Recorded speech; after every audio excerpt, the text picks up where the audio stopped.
Hey everybody, it's Allison from Common Ground Gardens, and I wanted to talk about our COVID-19 gardens this year. So I'm super proud of everybody. Like 10 times more people went out and planted a garden this year than normal. It's been awesome. I'm so proud, and I want you guys to keep it up. So in this video we're going to talk about what is happening if your garden succeeded and it's doing really well and you're getting some veggies and everybody's happy. And we're also going to talk about if it was a total failure, what to do. I don't want you to give up. I want you to do a couple steps right now and get ready for the next spring. But first of all, let's talk about what to do if your garden is doing great. So there's a few things. I want you to keep it watered, keep it picked, and keep it covered. So let me explain to you what I mean by that. Okay, so here's a bed. It's full of a bunch of different things. It's got some eggplant in it. That's doing pretty good. Eggplant's in there, I need to pick. There's a pepper plant. It's doing great. You can see that. There's bell pepper coming. Got some serrano pepper, or excuse me, ancho peppers. They're doing pretty good. And then there is winter squash. That's doing awesome. This is my melon bed. So I've got back up in here, there's cantaloupe, tigger, and some watermelon and a honeydew. So we'll see what I get. But it's doing really, really well. It's all interplanted, everybody's happy. Okay, so what should I do? The first thing we're gonna do is keep it picked. So if you continually pick your vegetables, you're going to encourage more growth. So don't do like I did this week and leave a bunch of veggies outside. Come out maybe every other day. Sometimes you gotta come out every day and keep them picked. And I've talked about that in a previous video. Like what, if you pick more stuff when it's like a medium size, you'll get more production out of your plant overall than if you let them get real big. So go ahead, keep everything picked.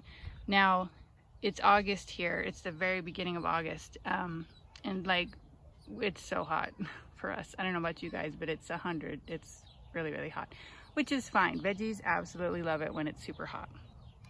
So the only thing is they really do need water. So I talk about this all the time, sorry, but I have drip hoses in here that I use for irrigation, and they, the whole thing is connected, and I can just walk out, turn on the hose, do my chores for an hour and come back.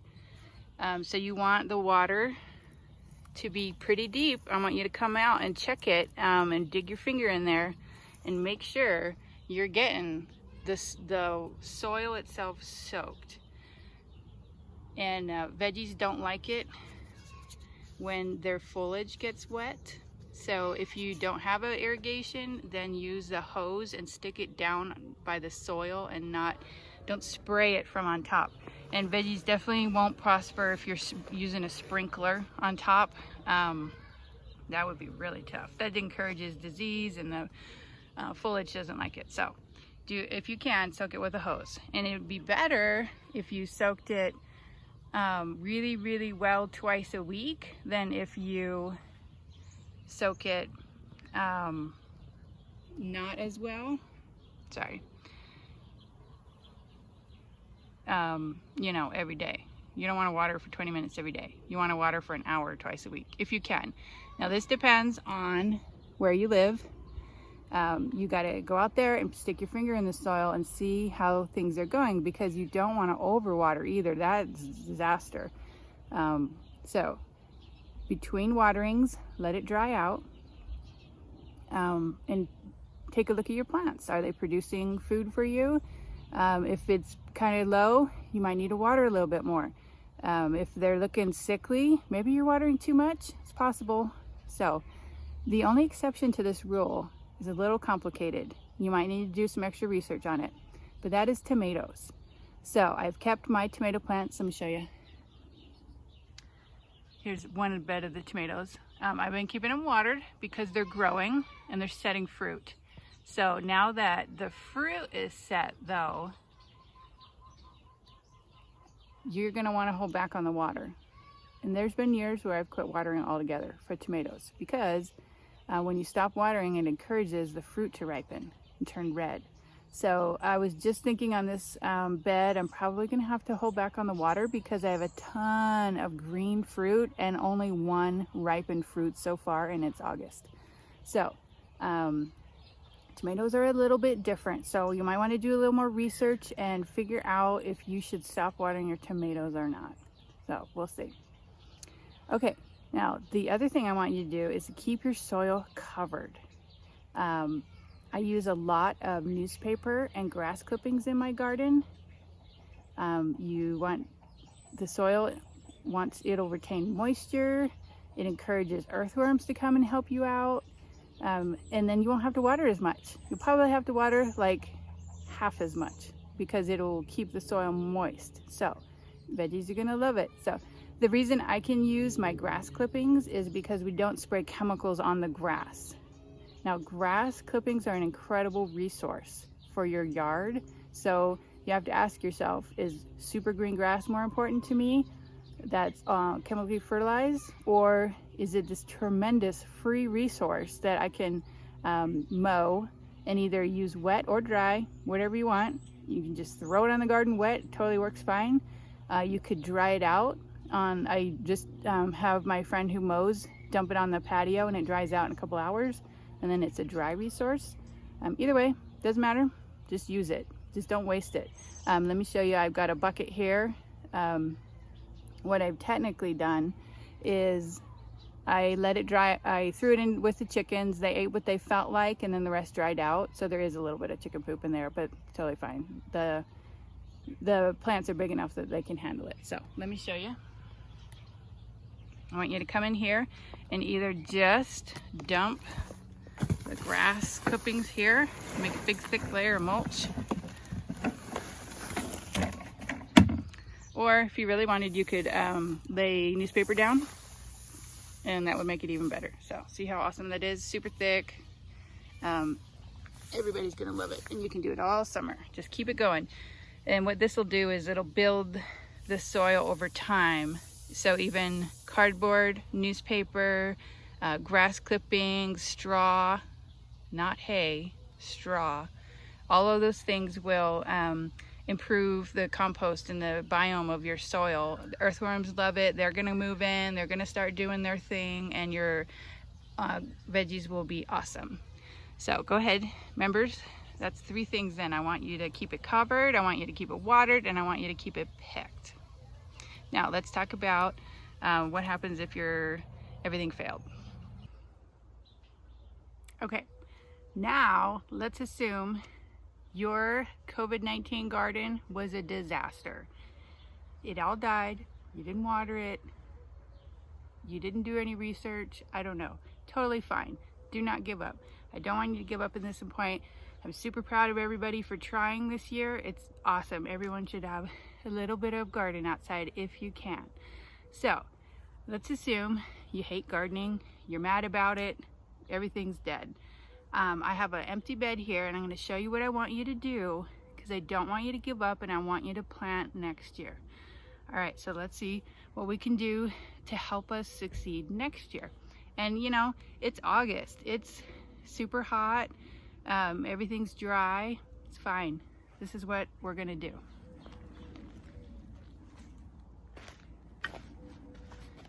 So I pulled everything out, all the dead plants.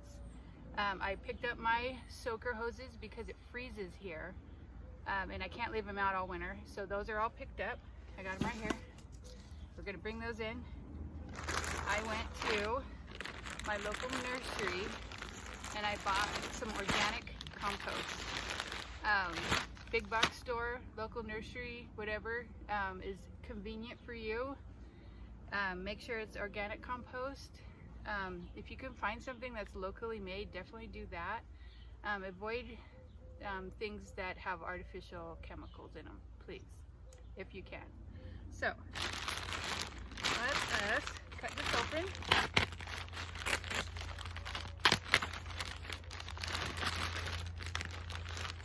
Gonna dump it down here.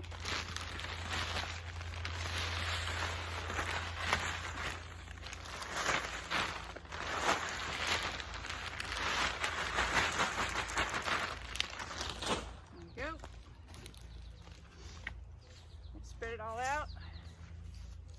pretty that is. Awesome. And now, the most important part is we're gonna cover it. So, go get your boxes. Just got boxes out of my trash, cut them up. You can also use newspaper, not the shiny printed ads, just regular newspaper. If you do that, use a heavy like layer of it, not just like one newspaper, do like 10. Another good thing that I personally love is the grocery bags that are the brown paper ones. You can cut those up, put them everywhere, and we are going to cover this soil. Alright, all covered. Just so you know, my rooster only crows for YouTube. Pretty awesome. Okay, all nice and covered. So, oh, one more thing. For my sake, I need to weight it down. Put some boards on here.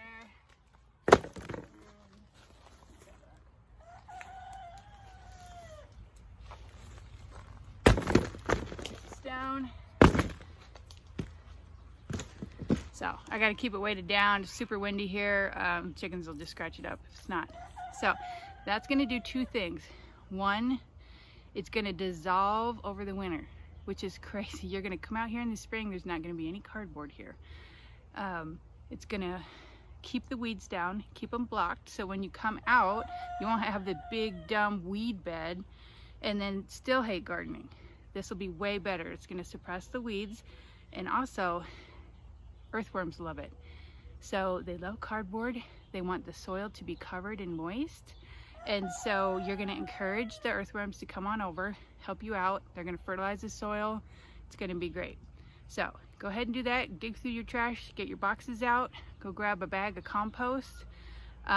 Maybe grab 5. All this stuff is just going to make your garden better. And now spend the winter doing research on how to grow the vegetables that you like. Figure out what zone you're in, figure out what grows well there, and everything I learned from YouTube, and I learned from the local university for our state has an extension program, Master Gardener course. You can even just take it online. It's amazing. So do those 2 things, and then you'll be ready in the spring. You're going to order your seeds. You're going to buy some plants. It's going to be so much more fun than this year. Now, there's one other thing you could do, and I'll show you what I did over here.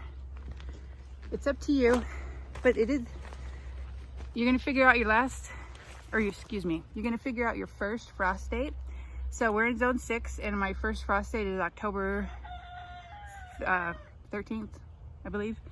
So I still have, oh gosh, 80 days left. Quite a long time to grow things if I wanted to.